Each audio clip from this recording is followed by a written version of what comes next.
وقت تک تم شک میں پڑے ہوئے ہیں، زندگی گزر گئی، ابھی تک یہ نہیں سمجھ آئی، اور ہم کو سمجھا کے تھک گئے۔ موٹی سی بات ذہن میں رکھو، جس عقیدے میں، جس مسلک میں تمہیں انبیاء کی گستاخی نظر آئے، چھوڑ دو اسے، وہ غلط ہے۔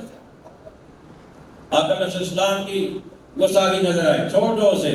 صحابہ کی گستاخی نظر آئے، چھوڑ دو اسے۔ اہل بیت کی گستاخی نظر آئے، چھوڑ دو اسے۔ اولیاء کی گستاخی نظر آئے، چھوڑ دو اسے۔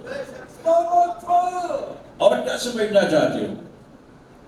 اور آج کل تو وہ ایک ہے جسے میں بونگا مین کہا کرتا ہوں، بے پہنے کا نوٹا کہا کرتا ہوں، بے پہنے کا نوٹا، ہر بات میں اس کا صحابہ کی بات ہو، صحابیہ تو شہر ہی کوئی نہیں، انبیاء کی بات ہو، شہر ہی کوئی نہیں۔ اچھا کل میں اس کا ایک کلپ سن رہا تھا بونگا مین کا، پتہ کیا کہہ رہا؟ کہتا ہے جب توحید بیان ہوگی تو اس وقت، یعنی آقا علیہ السلام کی بات کر رہا ہے، صحابہ کی بات کر رہا ہے، اہل بیت کی، اولیاء کی بات کر رہا ہے، کہتا ہے کہ جب توحید بیان ہوگی تو ایٹومیٹکلی ان کی گستاخیاں تو ہو جائیں گی۔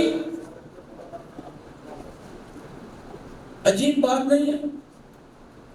توحید بیان ہو تو رسول کی توہین ہو جائے، گستاخی ہو جائے، یہ کون سی توحید ہے بھائی؟ توحید بیان ہو، انبیاء کی گستاخی ہو جائے، یہ کون سی توحید ہے؟ لیکن لوگ بڑے شوق سے سنتے ہیں، کہتے ہیں حدیثیں پڑھتا ہے، ٹھیک حدیثیں، ساتھ حوالے بھی دیتا ہے، حدیث نمبر بھی بتاتا ہے، اور بات ہی کوئی نہیں کرتا۔ اور میں نے کہا اسے بھی اٹھاؤ، اور اس کے اس گندے علم کو بھی اٹھاؤ، اٹھا کے دریا میں ڈال دو، اس علم کو کہ جس سے انبیاء کی گستاخی، صحابہ کی گستاخی، اہل بیت کی گستاخی کی بات نکلتی ہو۔ نہیں چاہیے ہمیں ایسا ہی۔ اللہ اکبر۔